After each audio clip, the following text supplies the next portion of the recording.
All right, all right, all right. Says we are live. Let's check it out. Salute to the mighty LDBC. Much love to the chat. Those of y'all that's in the building early, smash the like button as you come on in. Smash the dislike button as you come on in. We're going to talk some dogs tonight. You know how we do that. You know? Spread the word. Share the video. 78 Sports TV is live. It's Thursday, so you know we got that game dog talk popping off. You know? Got my brother Ram in the building. What it do, Rams? What up, what up, what up? You already know how we do. About to talk a bunch of shit, tell a bunch of lies and shit, man. Don't take none of this shit serious. Don't tell on a motherfucker. Always scratch last. Absolutely, absolutely. Yeah, man. So, you know, we should have some other guests coming in to the show a little later. We're gonna be talking today. Ram, what we gonna be talking about today, man? Proper upkeep and maintenance, the medical side of the game is from a pup all the way up to an old dog, you know? Because I got, like I was saying earlier, my oldest dog, 14 years old, still look brand new. Right. Yeah. Yeah, man. I mean, it's gonna be an interesting conversation. I want to hear what some of y'all thoughts and shit on that because I know a lot of these it's like a lot of different fads and different techniques that people using now and shit like that. But you know, we don't know exactly what these things are gonna do for the dogs unless you got experience in using them. Like you just said, the dog can be 14. You know what I'm saying? And like the most dogs, like they didn't had a good life, especially American People Terrier. Once they hit 14, they didn't had a good life. You know what I'm saying? Motherfucking live good. I ain't really seen no bulldogs get past that, really. You know what I'm saying? Let me see here. Bert from Marketing in the super chat. Salute, homie. Much love, much appreciation. Said salute, General. Salute, Ramses, and the panel. Much love, fam.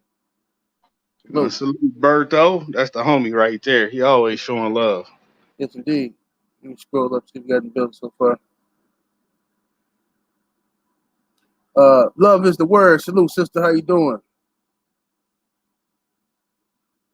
Miami Snoopy 305, what's happening?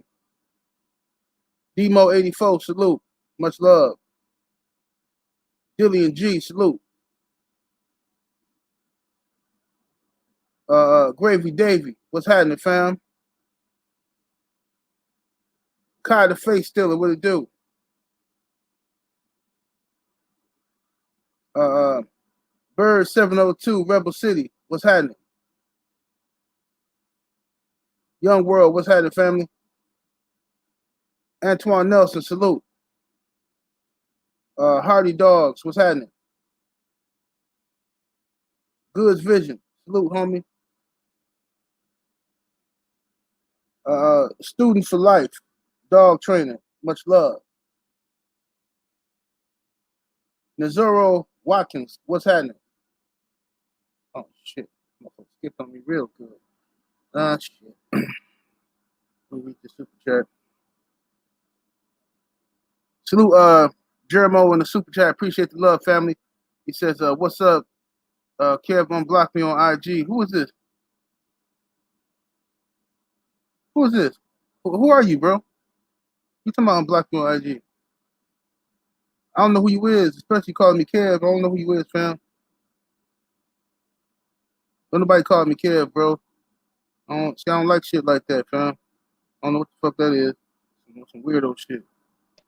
Oh, I wanna get next to you.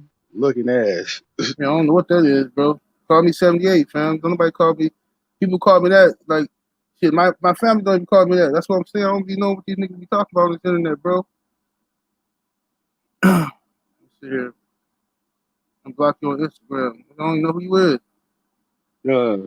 Fuck around, get blocked on here, nigga. The nigga don't know you. You better be a nigga long lost cousin or something. Yeah, that shit weird. Salute to everybody up in here. Salute to the sister, the lovely Victoria Duval. How you doing, sister? Salute.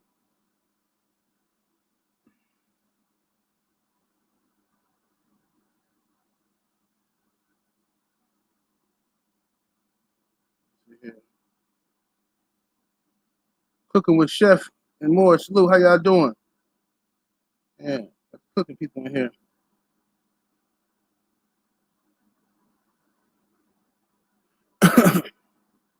All right, y'all. So we finna go on and get down to it. We're gonna get down to it. We're gonna start cooking. And we're gonna let other people come in as they come in. All right, Ram. So, man, I got the young fresh pup. You know what I'm saying? Yes, sir. Shout out to Buck Looking City. good. Yes, indeed, man. Young Doc Holiday. You know what I'm saying? Shout out to Buck City Kennels. Got him going. You know what I mean? 9 weeks. You know what I'm saying? So, what do you think? What do you think is the best approach? You know what I'm saying? Things I need to have on deck right now. Well, because you only got one young dog now, man, I would say get you a good round of some parvo shots, like 4 of them. Because, I like to give them a full, 4 shots, complete the cycle. So every 14 days, I give them another shot after the first one. So I would start with that, some real good wormer. I see he already eating like a thieving heathen. So, the Right. food game on point. He good in that department. Uh, just make sure you check his pads. I'm real big on checking my dog's pads because they can't do shit if they feet hurt. So Right. take them on walks. Put them on the leash. You need a good lead. Get them some toys too because you was telling me you was biting the shit out you. You don't want to Yeah. start that habit up. Right. Yeah. I It's got some fun toys. and cute when he's little, but then motherfucker will grow up to be 60 pounds and still want to play like that. Bite your finger off playing. Right. Right. Right. What's up, Eli? What's going Hey, on? What's going on? what up, Chilling, fam? man. Down? Oh, not too much. What's going on, Cuzzo? What y'all cooking on right now? The Go ahead. upkeep Go ahead, man. from a pup to an old dog. We just going over some stuff 7-8 might want to get because he just got that little fresh ass pup from the Oh good brother yeah, Buck City. 7-8 got that new boo. Yeah. Yeah. Uh, Yes, indeed. oh hell yeah! I was just going over just little shit because he only got one dog. That's a puppy, so he could spoil the fuck out that motherfucker. Hey, them to be the best ones. Them be the best ones. You can put all your attention into them. Them be the ones you can raise and make the foundation. Right. Right. Exactly, moon though. So what you got? What would you get? Or what would you get? Say like Otto, he was just a puppet. Oh yeah, you went through that same thing. So yeah, what did you do Yeah. for your dog, bro? You got recent experience in that. For one, with Otto, I mean, he was inside, so he got all the smarts and everything. I raised him inside. You know, just got him stuff like little tennis balls and stuff like that, getting him used to exercising. That was the easiest thing because he was inside. So I can every day I can just throw a tennis ball with him and play with him, teach him little stuff that he can pick up on. And I mean, y'all saw the videos on the witch call. That dog was 6 weeks old or 7 weeks old, and I already knew how to sit. That's how much time we were spending together. He already knew little commands and stuff, so by the time like when we have a relationship, that's the biggest thing is building that relationship with them. You can do that when they ain't when they the only one and that's all you have. You can build that relationship with them and build that work ethic into them more than you can do when you got a yard full. When you got a yard full of puppies and you trying to build that relationship and you trying to develop them and let them introduce them to the different stuff. I had a video that I was going to put up a buddy 2.0. He was 3 months old and 3 or 4 months old, and I was already introducing him to the carpet mill and stuff. Everybody say, why man, how did the dog work so hard? Why he work like that? Because he was introduced to it when he was 3 months old, when he first got it, for just like 2 minutes at a time. Here you go. Introduced to him while he playing, while he running around and stuff. I just grab his lead, and while I got him all excited, throw him up there and let him get used to it. Right. Right. Let me ask y'all, man. I got my own. Let me read the super chat. Salute to Part 4 in the super chat. Much love, fam. Say salute, General and OG Ram. What it do? Salute to Jared Move in the back in the super chat. All good, fam. I just don't know who you is, bro. I don't know what that was about. Man. But I'm gonna ask y'all something. How do y'all deal with a pup that's food aggressive? I mean, we talking about young pup, like my age, the age of the pup I got now. He showed me a couple signs he's trying to be food aggressive. You know what I'm saying? So I checked him today. I basically I gave him a raw chicken drumstick, right? And he picked it up and he tried to go off into the little corner and eat it. So I said, well, let me check him. I'm checking temperature real quick. So I grabbed the chicken. He started trying to growl, right? So I snatched it from him. You know what I'm saying? You know what I mean? I raised my voice at him and shit like that. You know what I mean? And I basically made him submit for the food. You know, I held it in my hand and let him eat a little bit of it out of my hand. You know what I'm saying? And I kept taking it from him, giving it back, taking it from him, giving it back. But what's your strategy for dealing with a pup that's food aggressive or preventing it? Shit, I do exactly what you did. You ain't do nothing wrong right there, bro. You know? Yep. I don't fucking just kick him and stomp him out or no crazy shit. Yeah. But I do the same shit his mama would do. You know? When she eating and he run up on the food and try to get some and she try to take it back. And he do that shit, you know? She let him know. Fucking flare up on him. Ric Flair drip go woo on the bitch type shit. Right. Yeah. Yeah, I agree 100%. I think you did the absolute right thing. The other thing is start making them wait. Like when you sit there and Mm-hmm. you break a couple pieces off, when instead of feeding them that drumstick, get some chicken breast and Mm-hmm. just kind of throw it out there to them. You know, after you done held that chicken, that drumstick for a while, and like you was doing, and making him eat it like that, then make him take a chicken breast from you where he got to take it gentle from your hand, Right. you know, and keep doing that because what you saying is my hand is right here, so you better be gentle. You better watch how you handle me, and that way he knows, okay, when food is around, he ain't no threat. This the hand that feeds you. It's the old adage: don't bite the hand that feeds Right. you. You Okay. know, so. Mm-hmm. Let me read this super chat. The Bulldog Kid, the super chat salute family. He says, "What's the best way to start a foundation? Is for your yard breed type on one family or grab different pieces and create your own combination."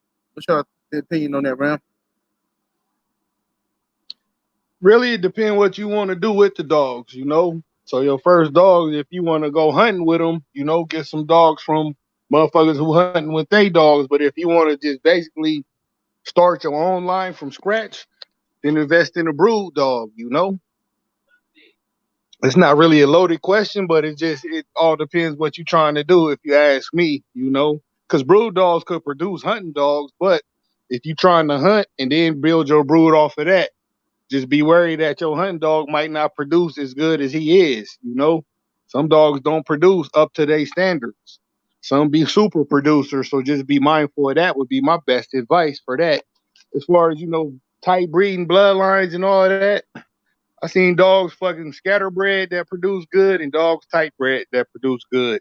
You know, it's really all up to the dog at that point.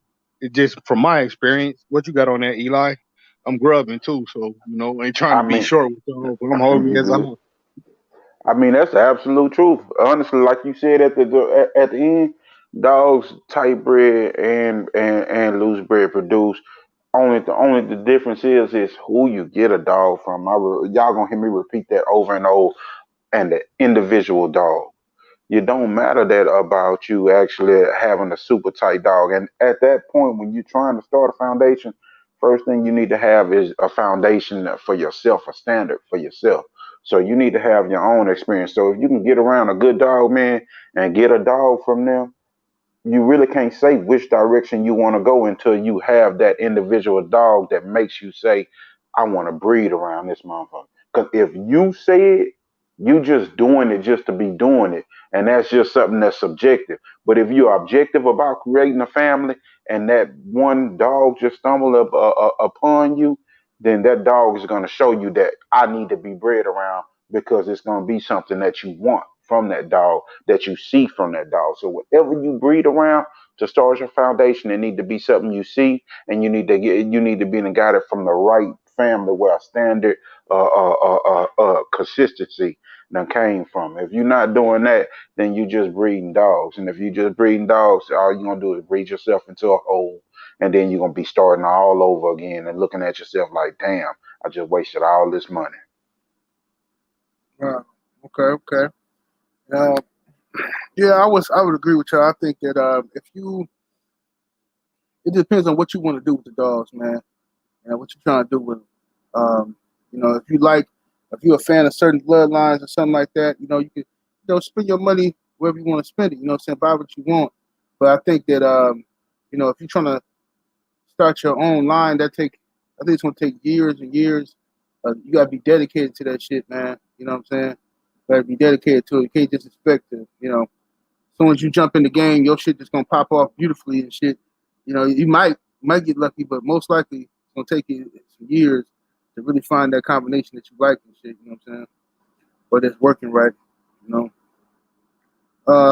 Ernest Nichols in the super chat, salute homie. He says, how to correct a mild case of carpal hypertension from a puppy. I don't even know what that is. What's that, Eli?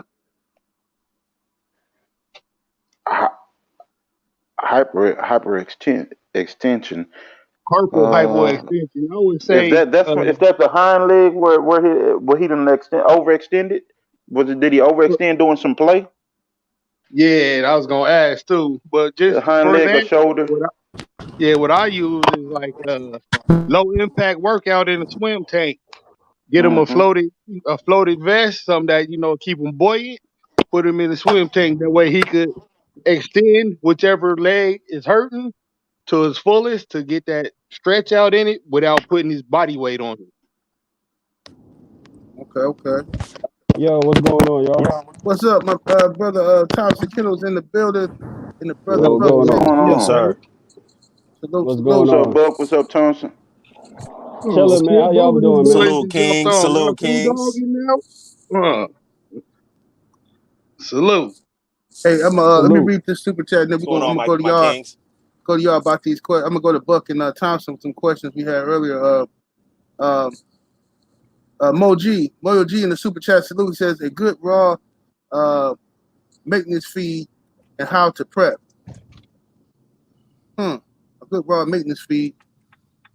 Go to Eli channel and watch his feed. That's the perfect It's shit a right there, exact bro. Watch that it's an video, exact bro. video on it. Yep, perfect. Just follow that video. That's pretty close to what I feed. Okay. All right. So we got the brother Thompson Kennels and Buck City in the building.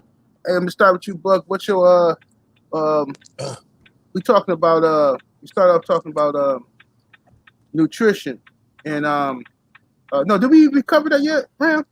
No, we just really talking about shit, to get for the first dog and all that good old stuff. We basically talking about the upkeep and maintenance of a dog from a pup to an old age. We started at the pup side of the game, and I started Yeah. with get your parvo shots, your wormer, all that good shit. Yeah, definitely. Mm-hmm. Okay. Yeah, get your shots. Yeah, what I you say, say, Thompson? Yeah, get your shots, man. Get your your little puppy toys and stuff. Stuff for them to stimulate themselves with, entertain themselves with. You know what I mean? Yeah, absolutely. What you got on that, Buck? get a good feed that is cool for your pocket, but something that the dog likes. And like if you only got one dog, you got a lot of time to monitor his stool, and what I'm saying, kind of get it exactly the way you want it. You definitely want him to grow at a consistent pace, but what I'm saying, you don't want no skin irritations and stuff. A lot of times dogs can be sensitive to different foods, and you only having one, or if it's your first one, you got the luxury to have time to actually try to balance that out early.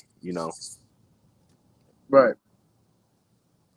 Salute to the homie Bert from marketing in that super chat. Appreciate you, bro. Says I can raise one dog through 1 year to get the desired effect I want. When I get the space, I want to raise two.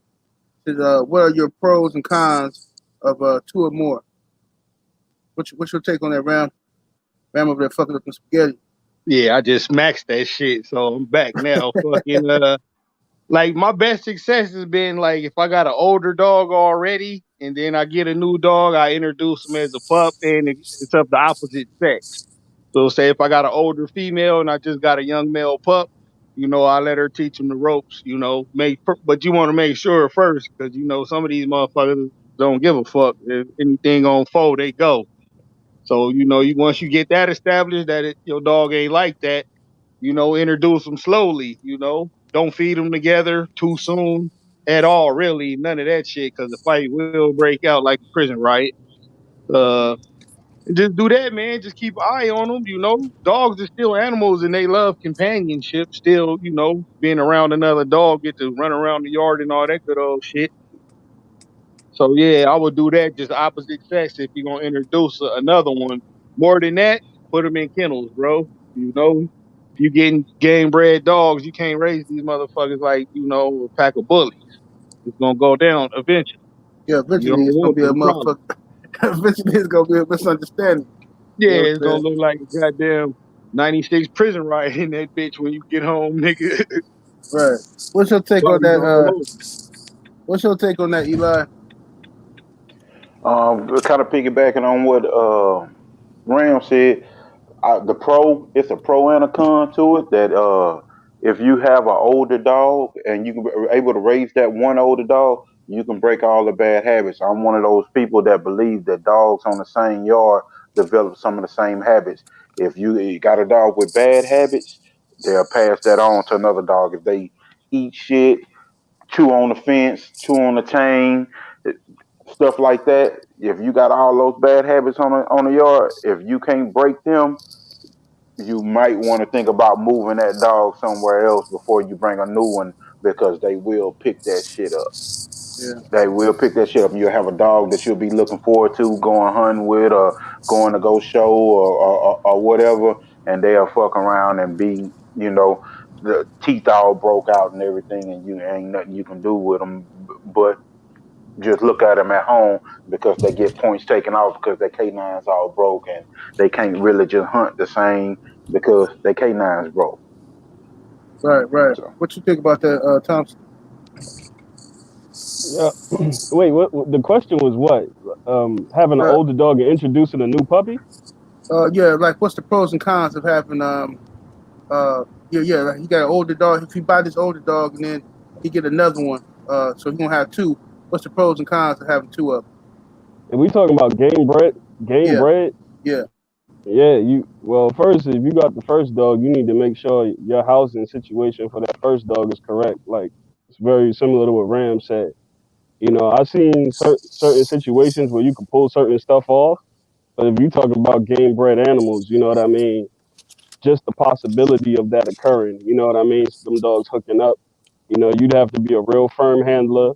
You need to be a real firm handler with that older dog, and that older dog needs to be, like Eli said, it needs to be disciplined. And at no point will you should ever leave those dogs unattended without you there. You know what I mean? You have to be supervising every little thing that's going on because these dogs can do an extreme amount of damage in a little bit of time. You know what I mean? So, and especially if you introduce a younger dog, you know, I'm kenneled down, and I'm not familiar with that. As far as having dogs in that situation where right. they can I'm not versed in it. But if you try to do it, I'm not saying it can't be done, and there's not people that do it successfully. But you better be on your P's and Q's. That's all I can say. Yes, sir. Yes, sir. What you think on that, Buck? Uh, I think a pro would be, you possibly could be in a position of starting a family of dogs. If you had a dog, and let's say a good dog, you got another dog, you like one more step closer to creating a family of dogs. But the cons will be just depending on who's there. Like I told my partner last night, if it's just me and you at the house, if let's say he come through, we, pop something and roll up something, you know what I'm saying? We probably just gonna be chilling. But if I call my brother and a couple of his homies and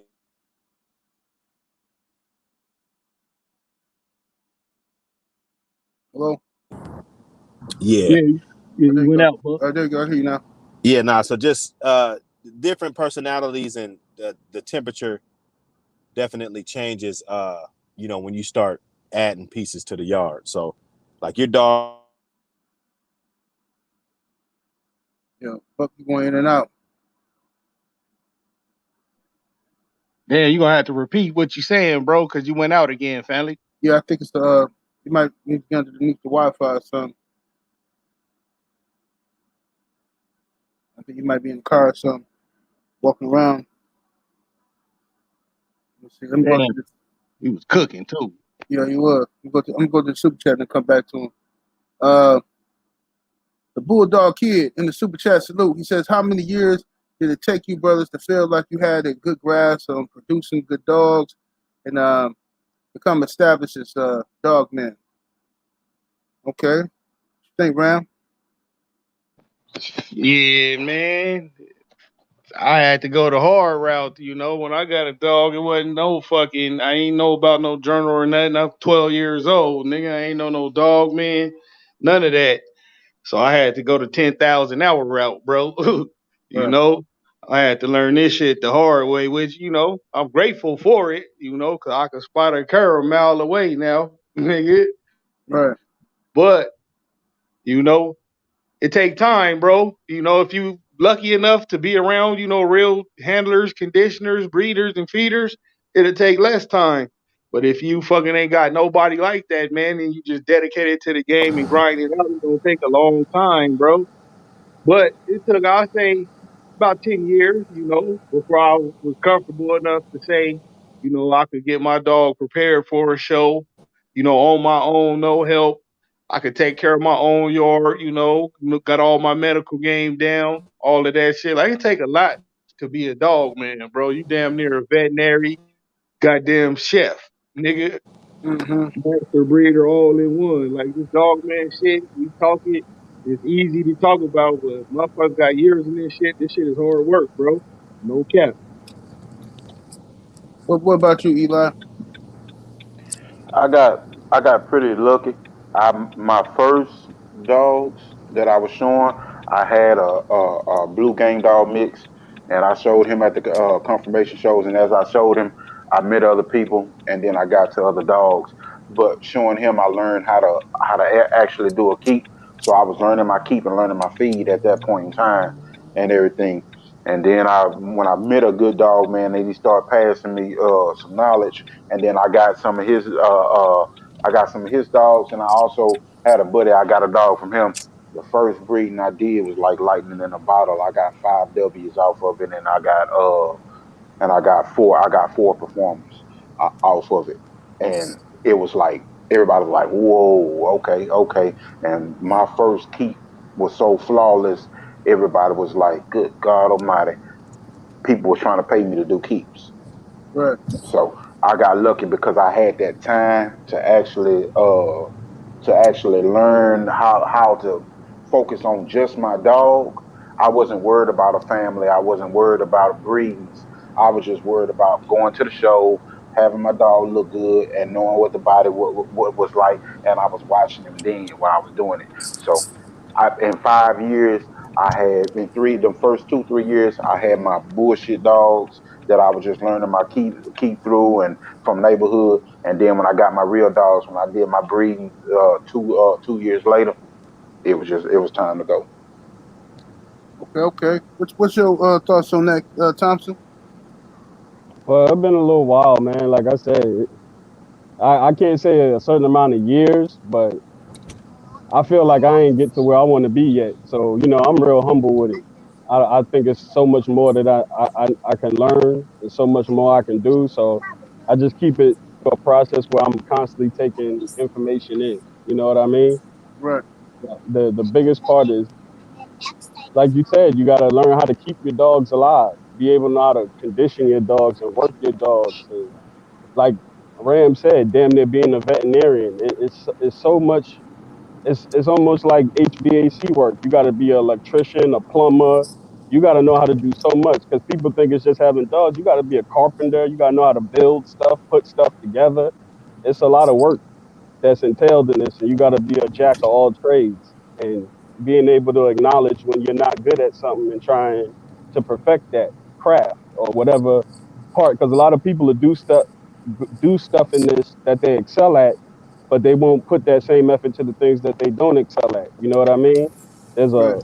a long laundry list of stuff that I want to be able to perfect. So, like I said, I'm still in the progress. Yes, So I, indeed. Yes, I indeed. can't I can't put no years on it because, like I said, you learn something new every day. Much love. What's your take on that, Buck? I'm kind of where Thompson's at. Just I don't really feel like I'm really there yet. I mean, of course, the competitive nature. You're gonna try your best, and with these dogs, I like to think about them as they my friends. So I want them to go out there and look good, no matter what they doing. So if you think about it like that, like this is my friend, and I have to give him the tools as far as conditioning. You know what I'm saying? Because of whatever. You know what I'm saying? So if you think about it like that, and you really got love for him as a individual dog, the journey. That's why the journey is good. To get them young, and not always, but it's still a journey.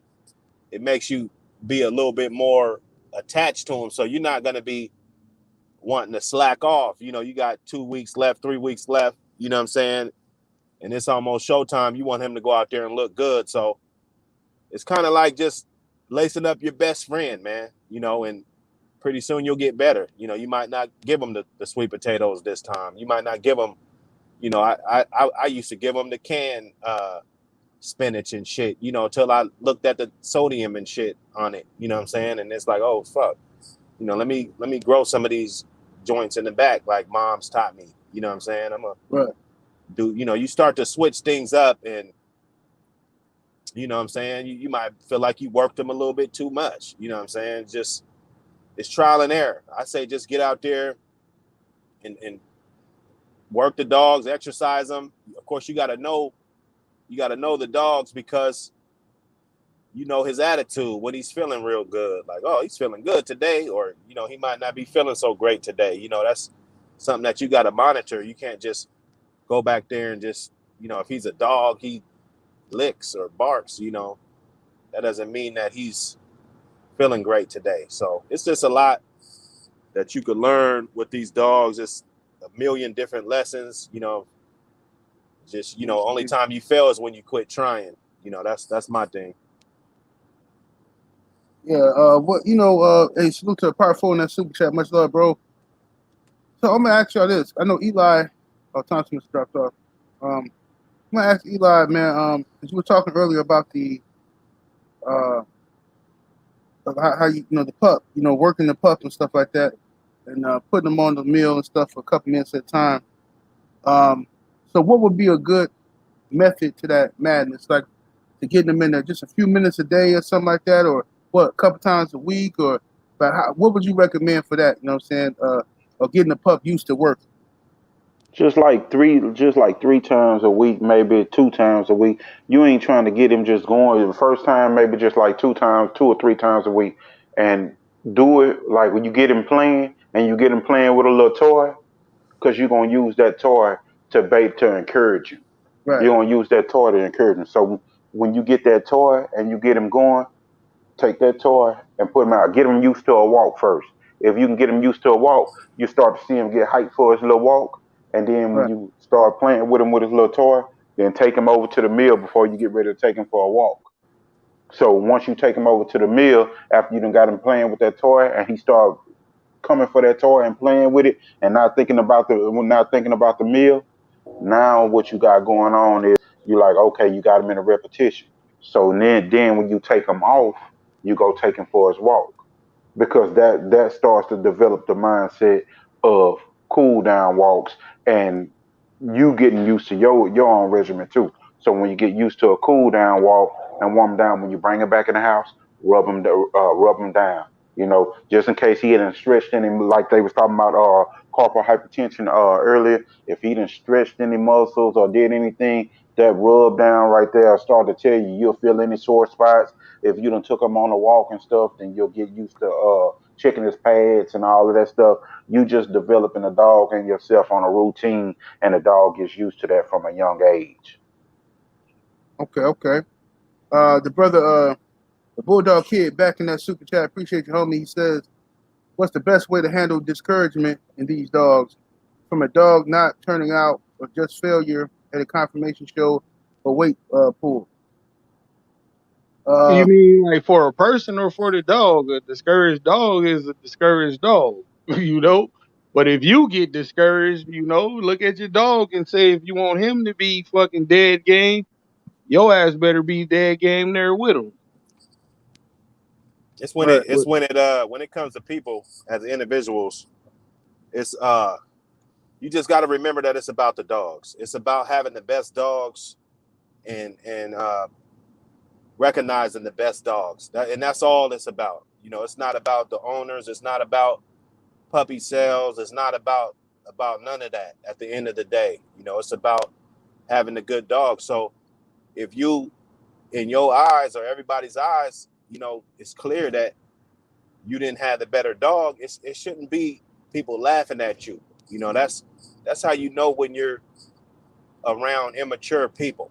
You know what I'm saying? Because it's not a laughing matter. It's, we here for the betterment of the dogs, and that's it. It shouldn't be like that. So you'll kind of know what circles you're in based on that.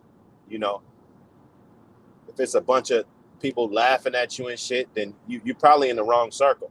But if it's people like, all right, fuck it, move on, and then when they'll congratulate you when you finally come up out the sewage. You know what I'm saying? They'd be like, fuck, because they seen the many failures, and then now they see you succeed, and everybody should be there to, with open arms. You know what I'm saying? That's the brotherhood, man, that everybody lost. Yes, indeed. I think I don't know shit, bro.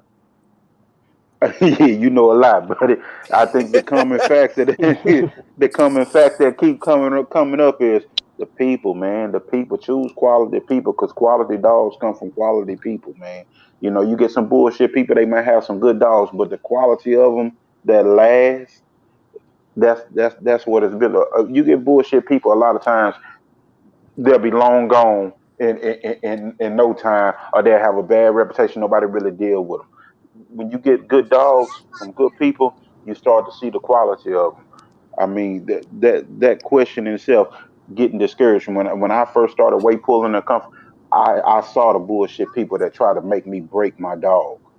When you bringing a dog along and you developing them, you are developing them.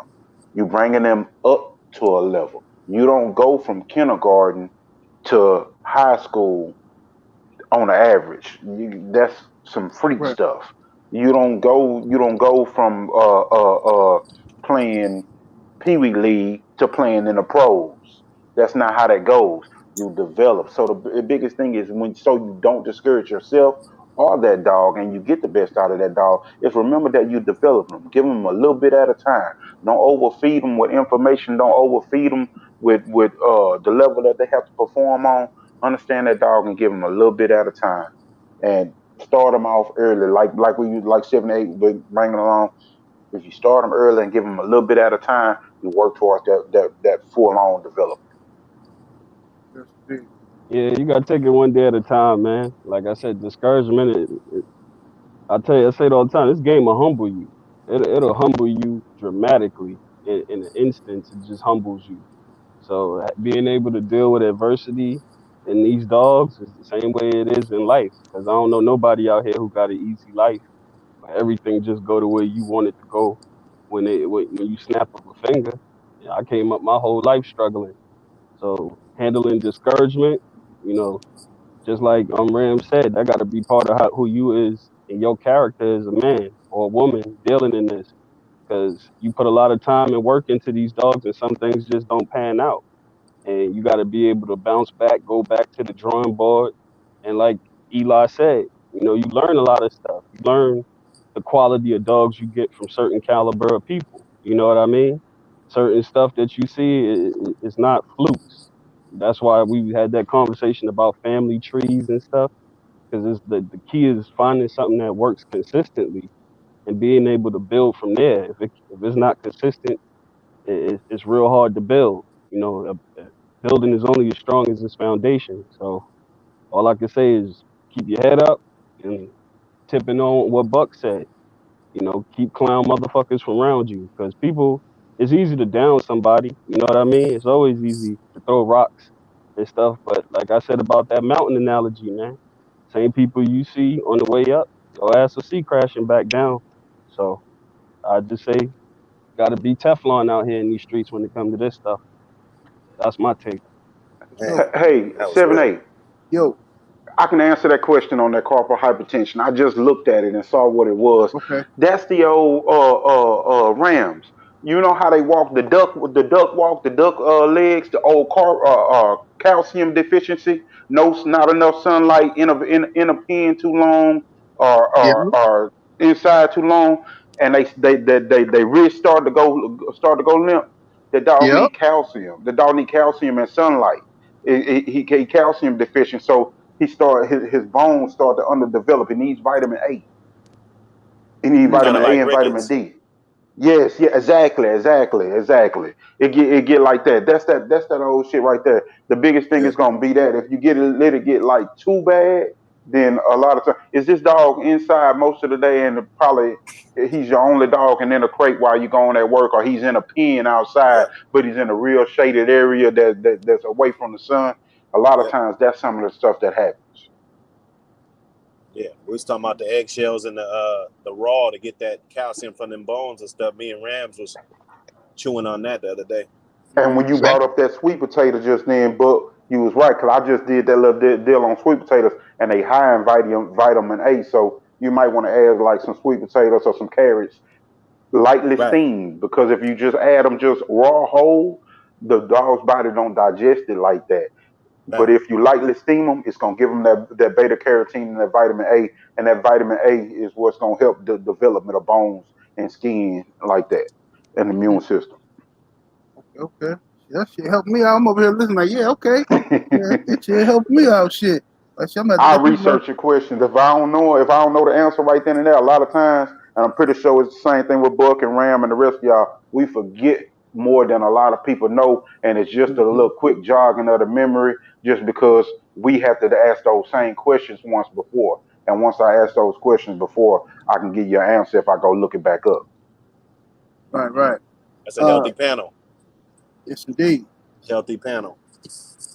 Salute to Frank. What's happening, brother? In that super chat, appreciate you. He says, "Salute, fellas. I'm a truck driver. I want to raise a pit bull from a puppy in my truck. Do you think it would be bad for the dog? Interesting. What you think, Keenan Thompson Kennel? Shit, man. Raised, like, you mean just predominantly have the dog a lot of the time in the truck, or is that gonna be like permanent forever? You know what I mean? That's a weird question. Well, Um, I'm probably going to assume he probably talking about like taking that mug out with him while he drive. Like, just say like maybe. Well, I don't want to speak for you, brother Frank, but I'm sure you meant like as a truck driver, being on the road with them, taking them with you and stuff. But I know you got a house somewhere. I know you ain't sleeping in the truck all year long. Yeah, if it's a one dog situation, a lot of people forget, man. You know, some of these dogs go into actual pet situations. You know what I mean? People enjoy this breed, and they just want to have one dog. You know, if that's your pet, yeah, you can. Especially if you acclimate the dog as a puppy from being in the truck and being able to ride on the road. You Yeah. know, when you stop and stuff, you know, you're gonna have to walk that dog out because they do get a lot of energy, and they have to burn that energy off. That's why we always talk about conditioning and these dogs have to have a certain amount of work for them to mentally be satisfied, or they start doing a lot of destructive extra shit. Some of them are just gonna be destructive regardless what you do. But no matter how hard you work them, but it's all about boundaries. And if you can purchase a dog and that's the situation, and it's a one dog situation in the truck with you and stuff, I don't see no problems with it. You just have to set real bound. I wouldn't do it with an older dog, like you said, a small puppy, and you can teach it, you know, this and that. But yet again, the major thing is going to be, I know when them truck drivers pull over and stuff, they be ready to crash and get that sleep in, bro. You're going to have to walk that dog around that parking lot about 2-3 times, bro. Yeah, he got to get some exercise and shit. Mm-hmm. You got to deal with that. It's gonna be some vicious potty training in your truck. Vicious. You know what I'm saying? It's gonna be vicious in that truck. You driving there, you gonna have to, man, it's gonna be getting funky in that motherfucker. I'm telling you. Ooh, nigga, dog shit in the car is not a good smell, my Man, nigga. you gonna have to get some motherfucking, your truck detailed all the time and stuff like that. But once you got them trained, I mean, I'm sure he'd be a good companion for the road and stuff. But that whole process, if you willing to go through the pain, you know what I'm saying? It's gonna, you know what I'm saying? Start getting a tattoo, you know what I'm saying? It look nice and shit, but shit, the motherfucker gonna hurt. Depending on where you put it on your body, you know what I'm saying? But what's up, Buck? What's your thoughts on that? I think it's a good idea. It's bonding time for sure. Like, yeah, the other dude's dog might be running the chain all day, but like you with that dog, you riding with him, he hear you on the phone. Dogs like that shit. They know who you are by how people react to you and how they, you talk and all of that. In certain situations, they want to be around that. Like if you're a loud dude, you know what I'm saying? They want to be around you. So I think it's good. Just like Thompson said, you want to go crash and shit, you want to just let them out and piss, you got to at least let them, if you've been training them to catch the ball or, of course you don't want to lose the dog, you're on the highway on the road and shit, but give them a little exercise. I say, I got a thing of these calcium little chewable little tablets. Well, they're like little, it's like a little Scooby snack or something, but it's Right. probably smaller than a Scooby snack, and it's just a little pebble. But you give them, I think, one a day or something like that. It helps with the calcium. So if you probably just on the road real tough, and sometimes like in the wintertime, the sun might not be out, so he can get that good vitamin D from the sun. You know what I'm saying? Just make sure you maybe got a little supplement or something. And that'd be fine as long as they ain't in the truck in the crate. They could stretch out and stuff. Just when they're young, under a year old, their bones are still soft. That's why those dogs just, their legs is leaning and bent up and, you know what I'm saying, looking like that because the bones are still soft and they not getting enough exercise. They're not running around. That's why it's good to let the puppy run around with the older dog if the dog's not, mauling them and shit because he could knock them down and they could run and that really Right. strengthens up the puppy overall. You know what I'm saying? It really does. So I think it's a good thing, better thing for bonding. Like let's say if that was a little scary ass puppy, skittish puppy, after a couple trips, he might not be scary no more. I'm thinking. Right. He done had that time with you and he know you, he used to you waking up to see you. It's like shit. You ever seen a dog wake up? He don't know where the fuck he's at. He see you. It's like, okay, Right. my guy's here. I don't care where I'm at. So he'll get that feeling. So it can have benefits, but just we was on the subject about them legs and shit getting all twisted up and rickets and all of that. So just as long as you watching out for that, you should be straight. Oh yeah, man. I tapped out on that conversation with the legs too, bro. Over supplementation will do some shit to a puppy too, man. A lot of people go overboard with shit, and they start Okay. throwing out too much shit, and it's a term called knuckling over when them dogs' bones they grow faster than the ligaments, and when they start doing weird shit with their legs, and it could also end up turning into a major injury because their ligaments are so weak, but the bones are growing so fast. So over supplementation is Okay, just as bad as under supplementation when it comes to them dogs. So I missed that part, so I just threw that out there. Yeah. It's Yeah, kind yeah, of no, like that's huge. smart to Huge. know, 'cause I straight forgot about that, 'cause I ain't big on sups like that. But I've seen motherfuckers over supplement their dog and they shit will knuckle over, and that's way more painful for the dog. it's like a human. Motherfucker taking the motherfucking steroids and shit, you know what I'm saying? Take the right shit, you be strong in the motherfucker in about 5 weeks. And you go from bench pressing 225 3 times to, you know what I'm saying, 400 pounds and shit like that. You throwing that shit around, You know, your muscles and got strong, but your ligaments and joints, that shit ain't had time to develop. That shit snap up your shit quick, fast, and hurt. Shit pop. And the worst part about that shit is that's a horrible fucking cycle, because when they stop taking that shit immediately turn into fat. Yeah, It doesn't stay muscle, so it's real. Yeah. Dwindle down to nothing. Some of them turn into fat. Some of them just dwindle down to nothing. Motherfuckers just dwindle away. But yeah, anybody else want to tackle that before we move on? Okay, I agree with him. Is everything, especially you just putting it all into one dog. Like shit, I can't even front. I miss just having one pup to raise. You know, them dogs was always Son. specimens, man.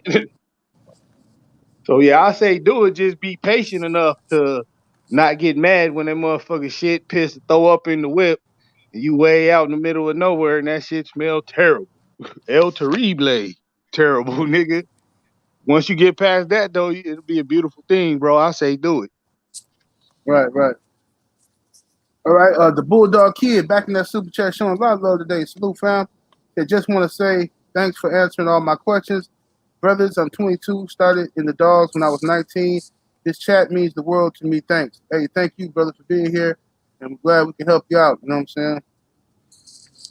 Make sure let me see what else I got here. Jedi King Pudge, salute family. He says, what's a good time to run pits on the treadmill? Hey, yeah, Eli was talking about that earlier. What age would you say, Eli, is okay to start working light work? Introduction, I start introducing pups when they like 3 months old, 6 months old, somewhere in between there. Introduction as far as just a couple of minutes, like 2 minutes. I'm serious. Don't start working no puppy. Because if you start working no puppy, you hurt them, you overexert them. Just 2 3 minutes up to 5 minutes, and then bring them off. Sometimes you'll get to a point where you get a little puppy that can handle a little bit more work, and you'll know when that time comes. But don't stress no puppy out. Yes, indeed. Okay. Yeah. I like. Yeah, Hold I'm on the on. same page with Eli with it. I do All right. I introduce him 3 to 6. Like and like he said, introduce him. It's not no hard workout for no puppy, man. Because the worst thing that could happen is they trip, fall, get hurt, and they have a negative experience on it. And then once they have a real bad experience on the mill, it's hard to get them dogs to take to it like that again. And the mill is a very important tool in conditioning the dog. If you can't utilize that piece of equipment, you walking dogs to Canada and back to get them in fucking shape. So that's my take on that treadmill. Slow and easy wins the race. Dogs live a long time. You got a lot of time to condition the animal. Ain't no rush. Yeah.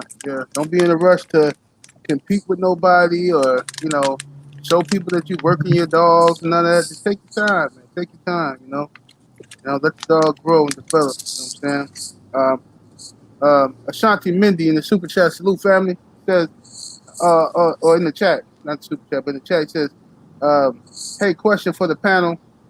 Do any of you think your dog would protect you from a confrontation?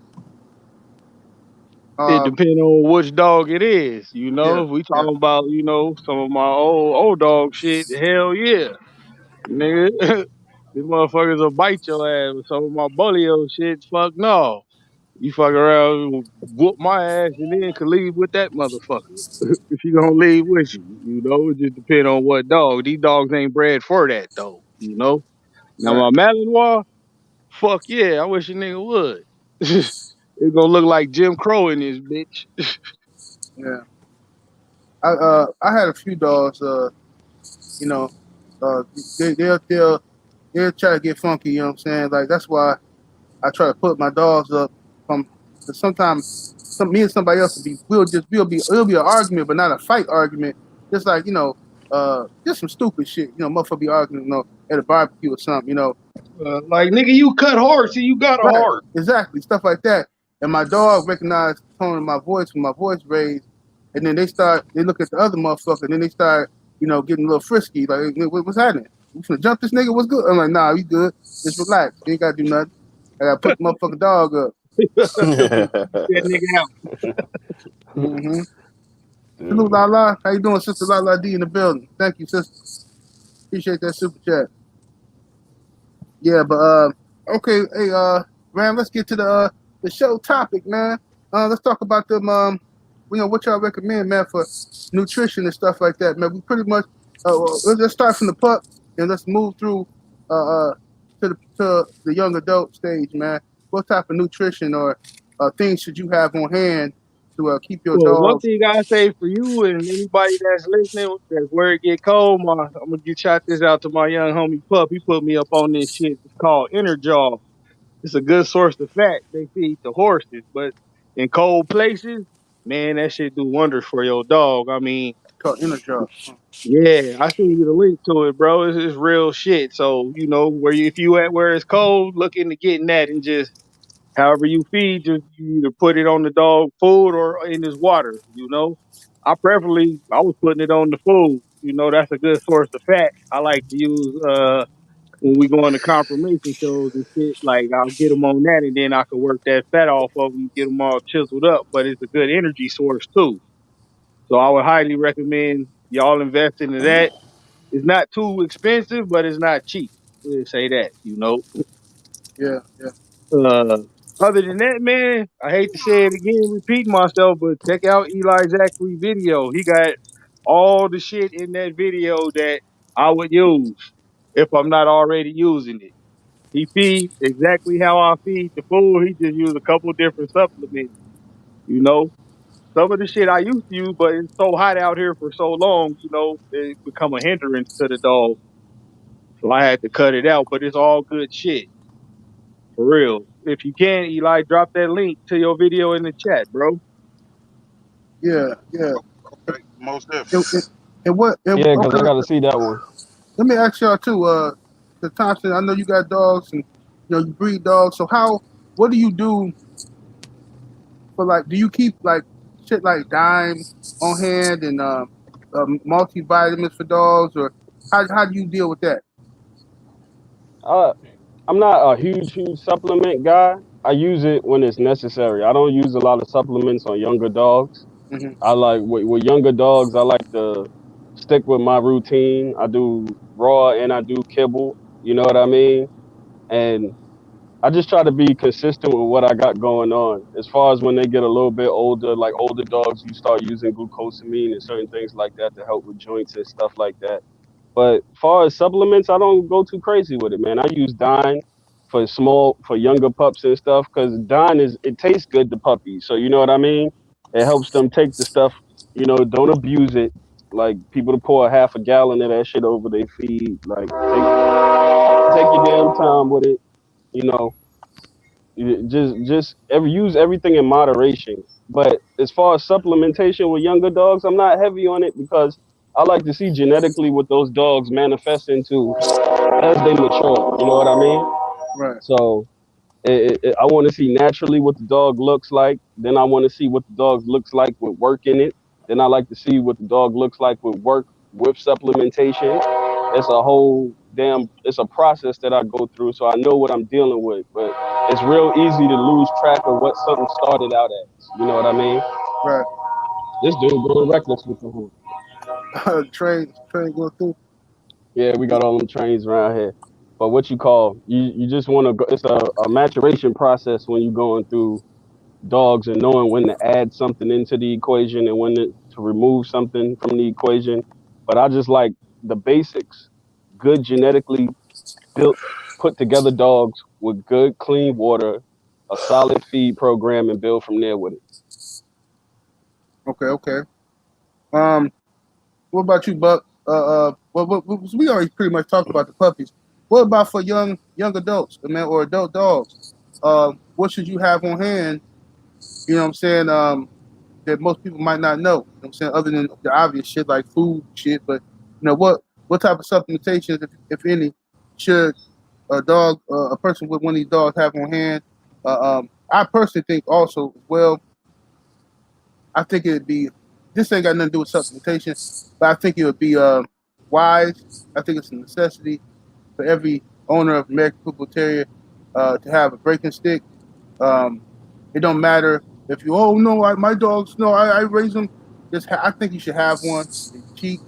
Just have one. Keep Right. it, hang it up by the door with your keys or some shit like that. They might just lose their cool one day. Right, you know what I'm right. saying? You never know, man. And you don't want to be in a It's a situation must. where, yeah, It's a must. You know? It's a must. It's not an option. It's a must. Just get that absolutely. foolishness out your head.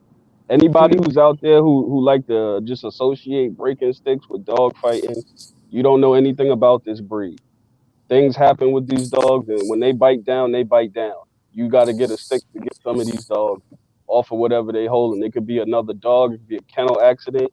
God forbid, it could be your ass. It could be somebody. Anything could happen. A Yeah, breaking stick is necessary with any powerful breed of dog. Any responsible owner should have that tool. I'll leave it at that. yeah. And the worst thing you can happen is for you to get one of these dogs and think that it's, oh no, it's about how you raise the dog, this and that.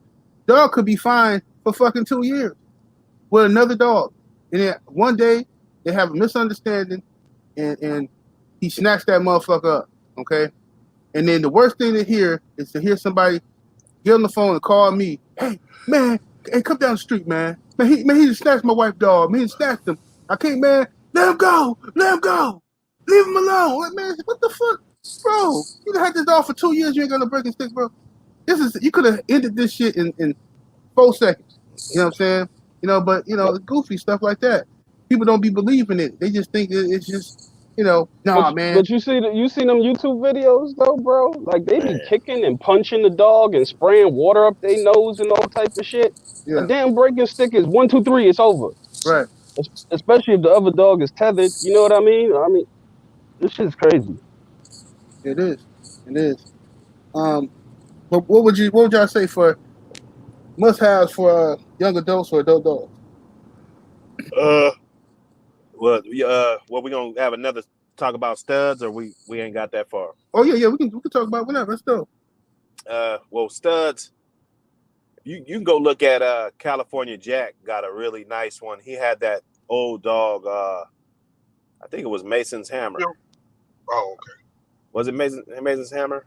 Yeah. Yeah, Mason's Hammer. Yeah, because I know that was an old dog. I know he was breeding them like past 10 years old. So my thing is I wanted to hear it from somebody that actually got an old motherfucker on their yard.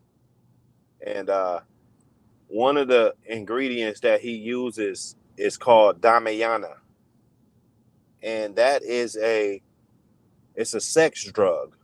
Well, it's not, it's all natural though. You can get it at the general supplement store, super supplements, and it boosts the dog's libido, comes in these little capsules. It's all natural. You just break the capsule, put it in their food, and it definitely can help, with the dog's interests, because sometimes, depending if you get a studs. I mean, some dogs, they just studs. They want to hit everything twice a day. And then you got some dogs that, they might just want to hit it twice, and then, they don't want to hit it no more for weeks and weeks. You know what I'm saying? So depending on that, and then that wheat germ oil is huge. I use it for females. I'm trying to get them to come in heat. It won't make them just come out of nowhere, but if it's about their time to come in, they might be dragging a little bit, or you just want to give them that just to top them off, just top their fluids off, kind of, get them good. The kibble, I think if that's what I'm a kibble guy. I do raw stuff too, but for the most part, my dogs eat kibble. You know what I'm saying? So I noticed, well, the Michael Myers dog, he was getting up there in age, and he's straining to take a shit. His thing coming out, right? Right. So I'm like, I mean, okay, that's what he does, but I switched the feed on him, gave him a little senior. It was like Diamond Senior, coming like a grade label. I looked at the ingredients, got a lot of oatmeal, got a lot of eggs, got a lot, different ingredients in there. And he wasn't straining as much. I was like, okay, he's an old motherfucker. You know what I'm saying? So, maybe you know, try to switch up their feed. You know, they shouldn't be eating the high protein shit like your 17-month-old or 2.5-year-old. You know what I'm saying? It's different different thing. And then you know, you got a lot of other things. I forget the one that's, you know, that sperm up stuff Garner got. I forgot the ingredients. It's What like about trivia? Mr. Stud. what is it? Trivia or something? Tribulus. Yeah, tribulus. Tribulus. Yeah, that's huge right there. And you can get that. You can look it up. I think you can go get a pound bag of that shit, or you probably get that shit in bulk. And Yeah. that's like the #1 ingredient in that thing, and it's good for bringing the females in heat and everything. You know, just like wheat germ oil. You know, it's working real good with bringing the females in heat, and it's really good for the reproductive system. You know what I'm saying? So, you know, it's important, man. You got a good stud. You know, you want his ass to be there, and you know, you want to get pups when you breed shit. You know, that could set you back. You know, this motherfucker don't give you no puppies. You know what I'm saying? So, those are little things. I also learned that, you know, if your dog, the age don't matter. You know, if he's a good ass stud, he's shooting semen, you know, I mean, if he gets damaged, he gets damaged. But, you know, if your dog ain't really that much of a stud, then, you know, there ain't really no supplements and stuff gonna just turn him into a Superman. You know, if he ain't already shooting out a lot of sperm, you know what I'm saying? So Hey, I got a hey, question for the panel. yeah, go ahead.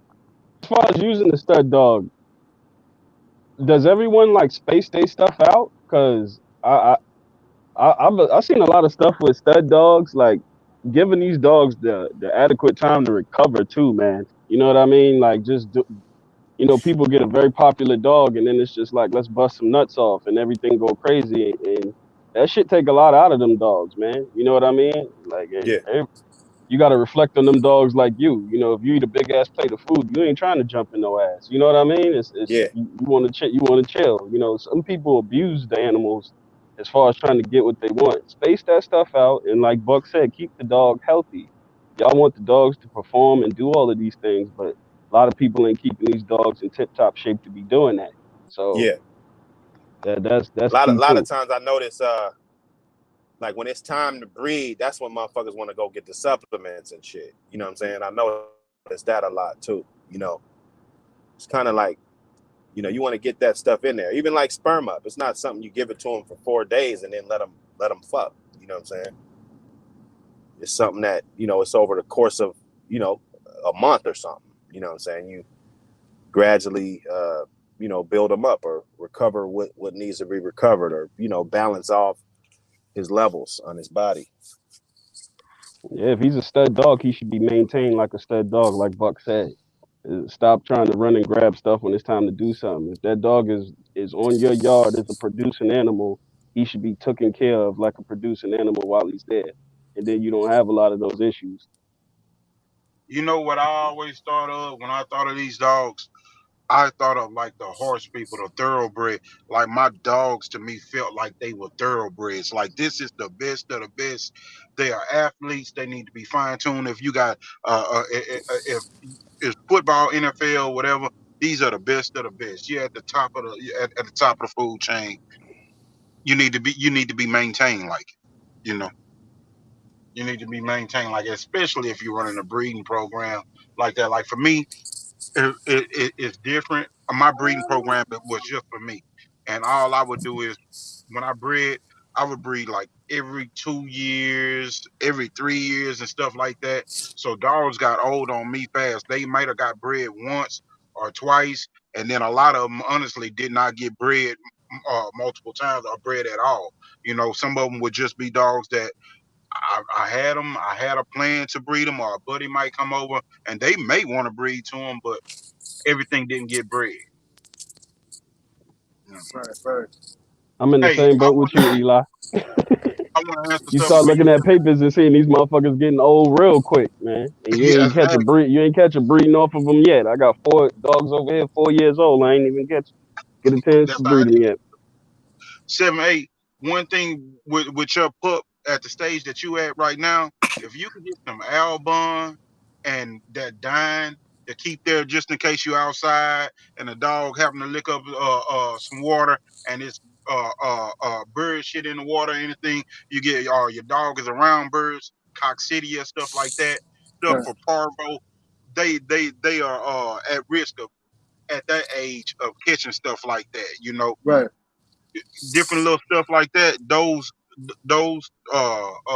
meds and stuff you kind of want to keep around. You want to keep you some bird biotic for doxycycline, fish mox for amoxicillin. It's stuff that people can get that you don't have to have a vet for. You know Right. what stuff I got. I'm not gonna I got that recommend. fish mox at the crib already. Got Yeah, that. that stuff Yeah, like that I do. I can't tell yeah, nobody else. that Albon is vet. That Albon you got to get from the vet. In some states, you got to check that out. But if you can't get your hands on it, or you ain't dealing with the vet yet, get the Core V. They ain't gonna like it though, bro. They Exactly. ain't gonna like it. They're not gonna like that cord. If you can get that dine to mix it with, like Thompson had, get you some dine to mix it with, it make it a little bit better because it make a paste out of it. But that cord, they hate it. Yeah, I mix the cord. Like I get like a small water bowl, and I poke a little safety pin in the top of the cord. You know, it comes in that foil little top. I poke a little safety pin in there. That way I could just squeeze the bottle. It come out in a little small stream, and I just hit it in the fresh water. That way, you know, they won't get as much as probably they would, you know, on a regular day. Like if you just gave it to them straight.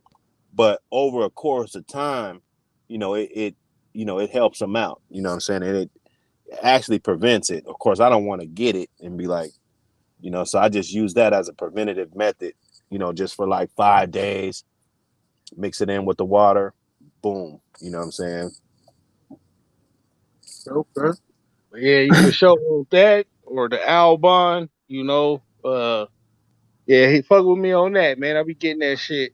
Albon, because it's always hot out here. So coccidia, giardia, parvo, all that shit is prevalent damn near year round out here, bro. I keep a lot of that shit just in stock. You know, like Eli was saying, like niggas forget more shit than motherfuckers know. Like I just assumed everybody got all that shit, because I got it type shit. Yeah. Forget I got it, but hell yeah, but you can't get the Albon, get the Corvette, man. They gonna hate that shit, but like Buck said, that's actually a good idea. Using it as a preventative measure as well as giving their immune system a boost to help fight it off. If they do catch it, it won't be fucking as bad because it's hard to tell which one it is without a microscope because the symptoms appear to be the same as parvogiardia and coccidia. The symptoms all look the same. The only difference is the shit smell different. And Coccidia knock your dog off quick too, boy. That when This it nigga seemed like that coccidia shit come knocked a around. grown dog off, nigga. Yeah, it Knocked seemed a like that grown shit be dog to that seasonal. shit. It come through like gangbusters, man. Like damn, bro. Like it Yeah, seemed that like shit. one party pop up and everybody got it. Exactly, bro. And that shit is fucking year round around this bitch, man. So I'll be on top of all that shit. That dying come in handy. Them damn, you know, they start getting finicky and stuff. Yep. You know, I got a damn, and I had to, you know, test it in my lab. You know, I got my lab. I tested it, man. I take, you know, I had, I would say, top grade dog food. So I got some Victor. I put it in a little container, wasn't nothing but a 12-ounce container. Filtered up maybe halfway. I hit it with the hot water. I hit it with the, you know how the big gallon of Dine, you know, you tilt it and one little glob come out. That glob in there, and then I hit it with my wheat germ oil blend. It got a bunch of omegas 3s and 6s and, you know, all kind of folic acids, and, you know, it got a shitload of stuff in there. I let that get soggy. I add a little, they got this bounce back shit. It's like a electrolyte. It's a powder electrolyte. I add that in there and I make it into a smoothie. Basically, it's got to be small enough to get in a large syringe, right? And then because sometimes them damn dogs, they'll stop eating, bro. You know what I'm saying? So, and that's what I would do. I would feed feed the dog with the syringe, and I would make, that formula right there. And I done brought back so many dogs, that probably would have died. It's ridiculous. Of course, you're not going to save them all, you know what I'm saying? But you're going to save half of them, or more, if you can get something like that and keep them eating, like even if I had pups down, can't even stand up. And, I'm giving them that, letting them rest, giving them that, keeping them hydrated, keeping fluids in them and shit. Pretty soon, them motherfuckers, I hear a little bit of barking and shit like, oh shit, what the fuck is that? You know what I'm saying? So, it's definitely something that I kind of just naturally just thought about, but I had to actually try the shit.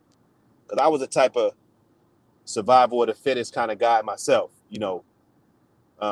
just growing up. You kind of a product of the type of people you around. So it was kind of like survival of the fittest, or you make all these excuses. Oh, maybe his heart was too small, maybe his lung was busted, maybe why he didn't live and shit. But then it's like, okay, well, let me actually try to save some of these motherfuckers. And you come up with your little remedies and methods and stuff as you go along. But shit, you could take that right there to the bank, because that's working right there. Okay. Brother asked about the probiotics, man. How often should you use them? Oh yeah, I told him I use them 3 times a week, but I feed yogurt. I feed that Greek yogurt in my shit. Yeah, I'm with the whole Greek yogurt too. Yeah, The I'm whole with Yep. the Greek Greek yogurt. yogurt and cottage cheese. Greek yogurt and Yeah. cottage cheese.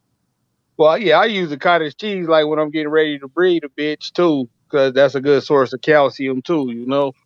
But I use probiotics like Ram just said. I use that with bitches. My male dogs, I don't really give them the yogurt and stuff. If I'm a bitch that I'm planning on breeding, I start building her up prior to the breeding. You know what I mean? I make sure I start putting a little extra weight on her, and I start doing the probiotics. But I mainly use it for females. Okay. Greek yogurt, so flavorless, huh? Yep. Yep, Whole plain. Greek, whole Greek plain yogurt, man. That stuff is magic. Okay. Okay. Yeah. See, I'm telling you, man. Look, man. I open up a bag of dog food. The motherfucker gonna eat that shit. I give them some chicken or something, and I don't be thinking about the motherfucker. But I'm learning some shit today. Fucking my Greek yogurt, all kind of shit, and hook them on up. I heard it's a breaking discovery, breaking fact checks. Everybody get their fact checks out. I don't know how official this is. This is something totally new. But I was told on some fuck shit that I can't have my dogs on no wood surfaces. What the fuck? Or no wood at all, because the urine will soak up, the feces, urine, whatever will soak up in the wood, and it causes giardia. You know what I'm saying? I don't know how official that is. This was law enforcement that told me this shit, and it was like, what the fuck? Are you, like, come Bruh. on. This Are shit you Well, I'm serious? I'm shit out of luck. And I'm like, so if I bleach it down, and me, I'm the same every day. So I said it exactly like that. Like, Bro, but it's wood sealer designed to prevent I any said type that. of I liquids and said shit. I People said put it that. on their decks every day. What the fuck? I Yeah, that shit said don't make what sense. I Man. said what if it's sealing, with the sealing area? Because sometimes I do that, I seal it up, and he said, yeah, what I'm saying, like I said, I don't know how much this dude knows, but it's definitely worth a legitimate fact check. You know what I'm saying? Just check that out, because I, Well, I Hey, love I I had them love come. my pens. I had them come to my spot, and they ain't say nothing. They was all about the wood deck boards. Oh, Yeah, see, they're off the ground. How did you do that's this? what I was about to say. That's back shit that they using on you. That's just some back pocket shit to fuck with you that they using on you. Because like you said, it's off the ground. You bleaching and you cleaning and everything, so you good. It's just one of those things where that's like a back pocket law. It's not even a law. It's just something that they can use as an ordinance type deal that they are saying, hey, you could cause this. But I Right. mean, I'm telling you what my regimen is. Are you telling me that my regimen doesn't prevent this? Are you telling me that I'm causing this, or are you telling me that I could cause Yeah, it's bogus all the way around. I think. People sick, I just man. never heard that, and it kind of goes to show that like your area, like they outlaw those barrels in my area. Like every one of my kennels got one of them goddamn $160 fucking igloos in it. I'd rather go get the $20 barrels and pull up with 5 of them and cut them, and you know what I'm saying? Man, it? you out Like, there you know what I'm because saying? you I'm out a there with all them $150. hippie motherfuckers, all them hippies, bro. You know what I'm saying? Motherfucking hippies, you know what I'm saying? The motherfuckers care more about dogs than they do about people, bro. You know what I'm saying? So, man, I don't know how you do it, man. I can't fuck with Yeah, them motherfuckers. they jump over a homeless person to save a squirrel, boy. Them Everything, Sure niggas, will. anything you do, man, anything you do. I Yeah, swear, I'm with the one seater plywood dog houses. You said No, that's what $150. I told him. I was like, so if a doghouse is made out of wood, like, what are you saying? What the fuck are you saying, bro? You know? Right. yeah, I So, transferred to the barrels from the wood. I used to build all. You can look at my videos. I used to build all those wooden dog houses, but I lost a good one to chewing on wood, and I said never yeah, again. That's yeah, why I went to the plastic barrels because they can't break off a piece of that barrel big enough for them to kill it. They got to sit there and really try to work that shit to get the littlest piece off of it. You know what I mean? And right. most of them don't have the determination to do that.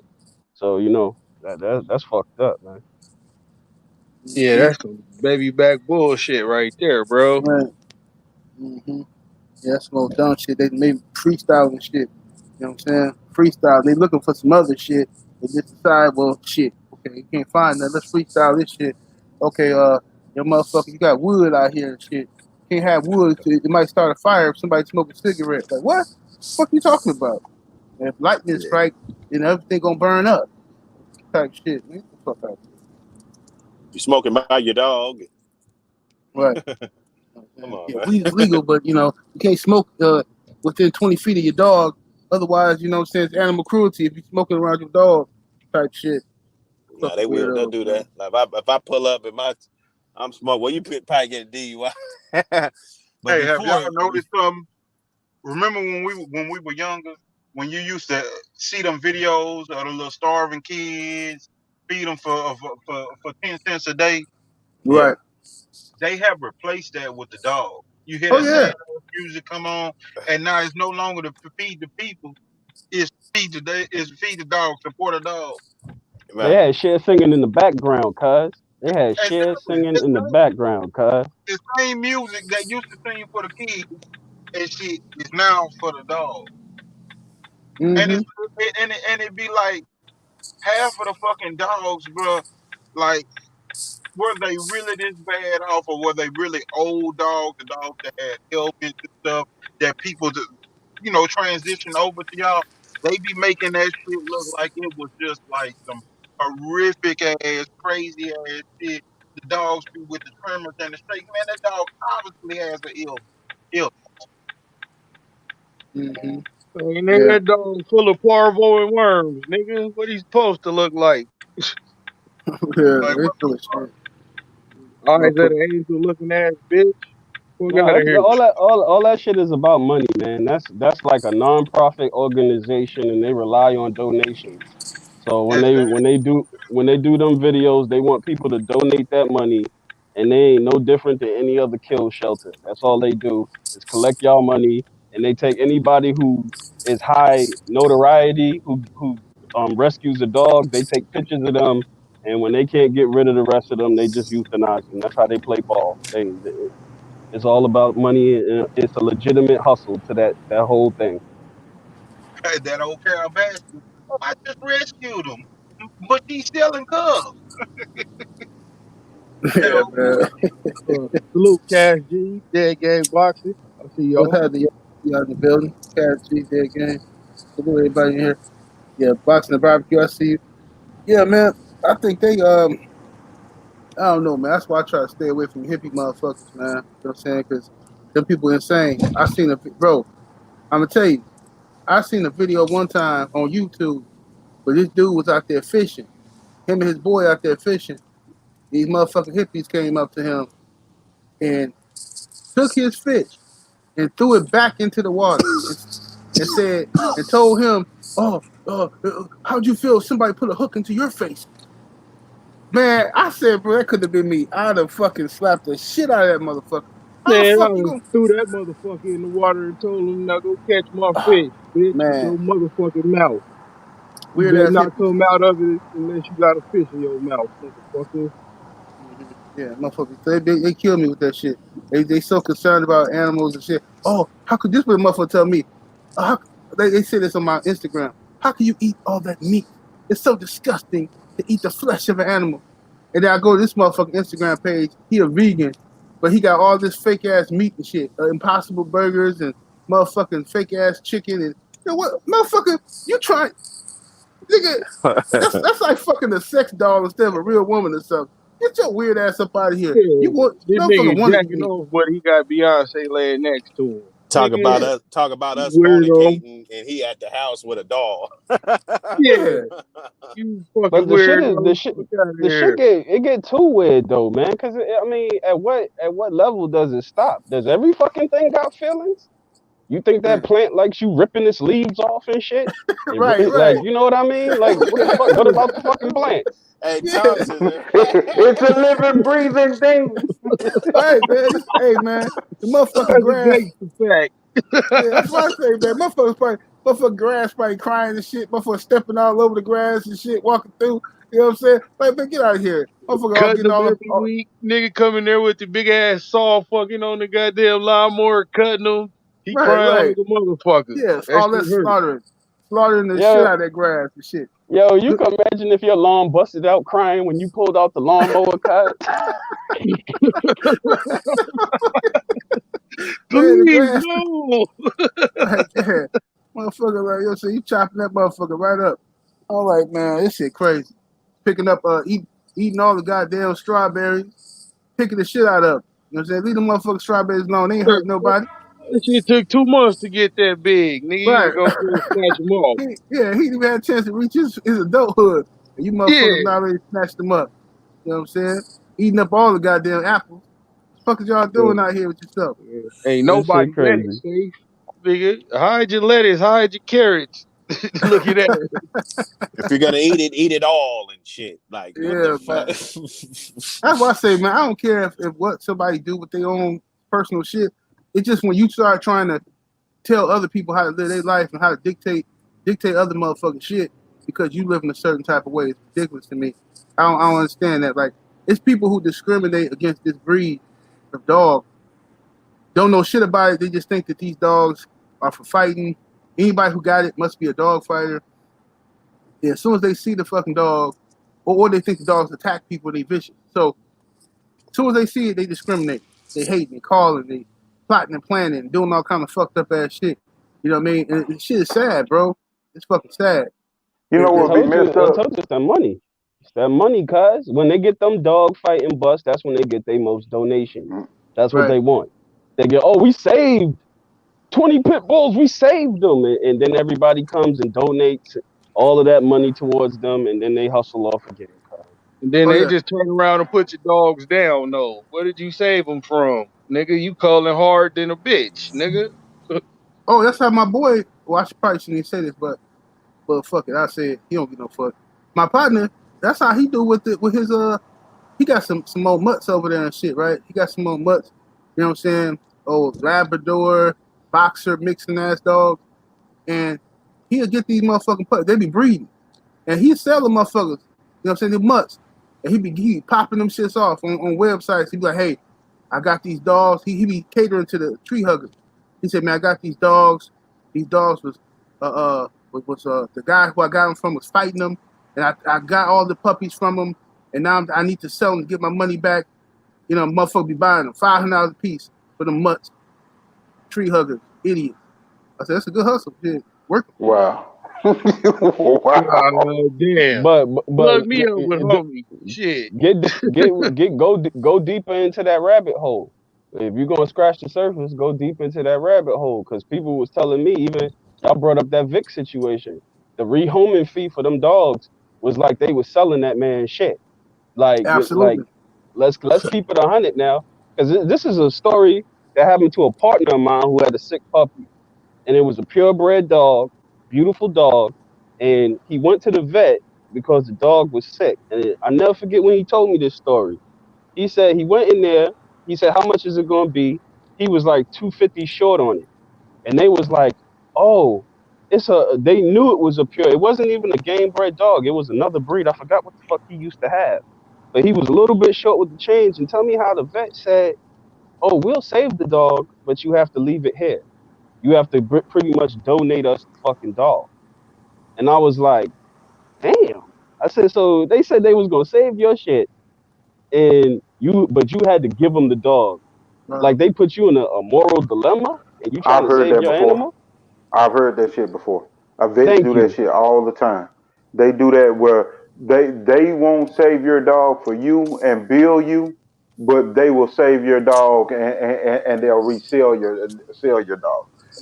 They'll yeah. I've seen that. I've seen that, and it's fucked up because that's how I ended up getting with a vet that used to bill. It was a woman vet that she was real good, and like all the dog people around here knew her, and it was good that we had her around, but she got to the point where so many people had fucked her around to she was just like, no, you can leave him here and you can leave him with me if you want to live. If you don't, fuck you. But there was an old man, shit, he would bill you and he'll just send his calls out and he'll let you know you may need me again. So just make sure that you take care of your bill. And shit, it was like for years I used him.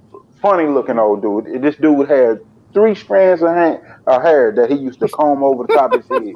I swear for God, Mm-mm. this motherfucker had 3 strands of hair on his head. He'd comb the motherfuckers over the top of his head and be looking like Bill Nye the Science Guy, goofy as shit.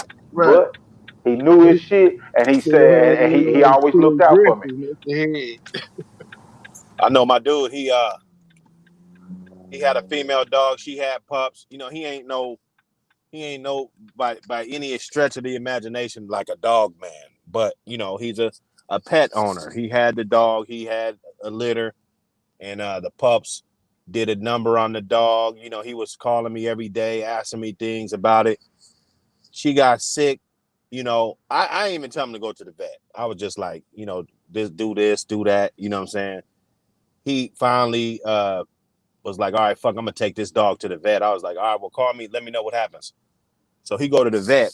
They talking some outrageous number, right? Right. So he couldn't afford it. Because he couldn't afford it, they tried to charge his ass. You see what I'm saying? Mm-hmm. Because he basically either left or said he was gonna go somewhere else, or you know what I'm saying, or whatever the fuck. Like, I can't afford what you're talking about. You talking 3,500, 4,000, 5,000. Leave your credit card. It might be this, it might be that type shit. Right. You know, we don't know. It's gonna be at least this. We need a credit card or something. You know, or they said he can apply for a credit line with they shit. You know, like Yeah. it's Oh, they obviously was milking the fuck out of him. too much, right? You know what I'm saying? So What he they need left, to go to the mafia vet? and he said they sent him some damn papers like this guy abused this dog or something. You know what I'm saying? Oh yeah. It's just ridiculous. It's Yeah. like, Yeah. it's almost like, you know what I mean? Yeah, everybody would say, because some people just don't have, I don't know, man. You know, you bring a dog in there, that motherfucker's in bad shape. You know, they're gonna be looking at you funny. I know Oh, that. absolutely. You know what I'm I'm trying, saying? bro. Look, some years ago, when I had this, I was like my early 20s. I had these 2 dogs, 2 male dogs and shit. One named Deuce, one named Bubba. Now Bubba, you know, he was newer. He was new, so you know, I thought they was cool. I really didn't know no better, but he snatched up young Deuce and shit, snatched his ass up. You know what I'm saying? So when I had the side of his head like pumpkin head and shit, swole that boy up.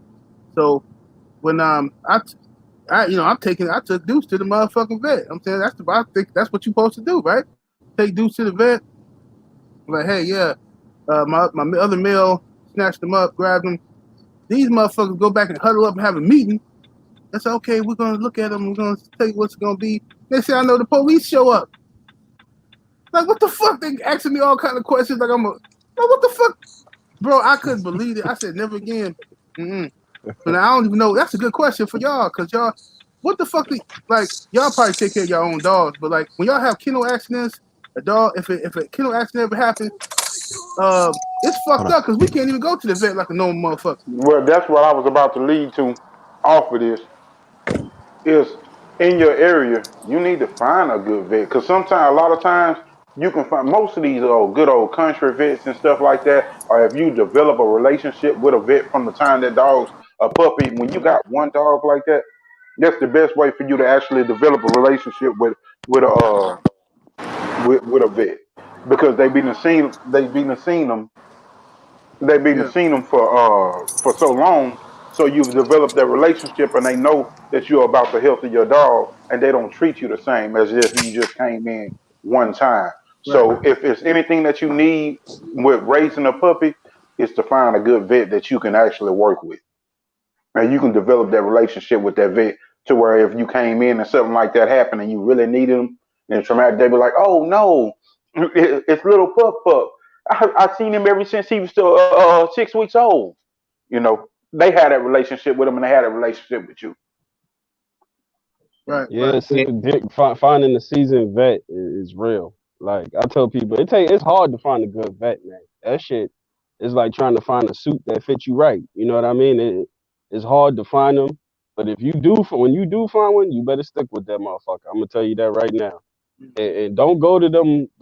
We ain't talking about them Petco vets. Stay away from that bullshit. Find you, like Eli said, a real old school type of country vet that work with.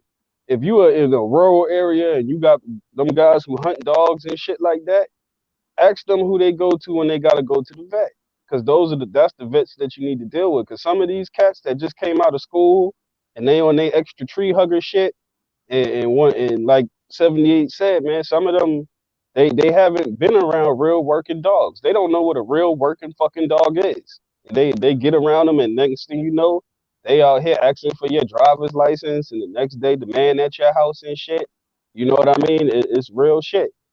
Interview them motherfuckers and see what they are seasoned with. Ask them how long they've been doing this as a profession. Get with find a real motherfucker. Cause like some of them is real, like they on a paper chase. They looking for middle class Caucasian people who they can get $4,000 out of. right. That's who they're looking for. That's their clientele. Them old rural vets, they dealing with hard working class people, like Eli said, that'll bill you. They know what time it is because if you're a dog man, you're gonna do business with me. You're gonna see me more than once. So you know what I mean? They Right. know I'm gonna build a rapport with this person. But stay away from them college, fresh out of college, silly motherfuckers, man, trying to give people cases over a simple accident, man. I mean, it's an accident. Shit happens. I done latched the fucking gate on them. You know them green retriever kennels with the Right. lock on it. It's got the catch lock. I Right. slammed the gate. The dog run back, put both paws on the gate. The latch ain't go. Dog gate fly open. The dog cut loose, and now I got an accident. You feel what I'm saying? Right. Right. So shit happens. It ain't like shit was like I planned for this to go down. Simple shit. Your wife could be talking to you and shit, and you don't pay attention, and the collar's too loose. The dog snatch back and head pop out. Shit pop off. It Right. happens. You gotta deal with real people. Hell yeah. Yep. Yep. Yep. I think that's what you gotta do, man. I mean, I got me a vet, but back in them days, shit, I didn't know what the fuck to do. That motherfucker had pumpkin head. I'm by myself too. I'm like, man, this nigga leaking and shit. I'm gonna take him up here. I just threw him in the car, took him up there, and shit, carried him in there. And this nigga, he putting on too, acting like a straight sucker. He whining and shit. Take his ass in there. Yeah, that nigga up in there making me look like, hey, bro, you know damn well me. Yeah, he was talking all that shit too. And now you got slapped. Now you up in here, acting up. So I took him up in there, That motherfucker straight played me. Called the police. Asked me a million questions. I got to tell the police the same fucking story about what the fuck happened. You know what I'm That's saying? the But, look, bullshit. In the yeah. event, if you can't find the vet, like, like I was saying earlier, I learned the hard way. So by the time I found that vet, I had already knew how to do sutras. I already knew how to use a staple gun. I already knew how to set an IV. So if you can't find a vet, learn how to do that shit, man. Yeah. That shit is Yeah. important. Yeah, my homeboy, especially that IV.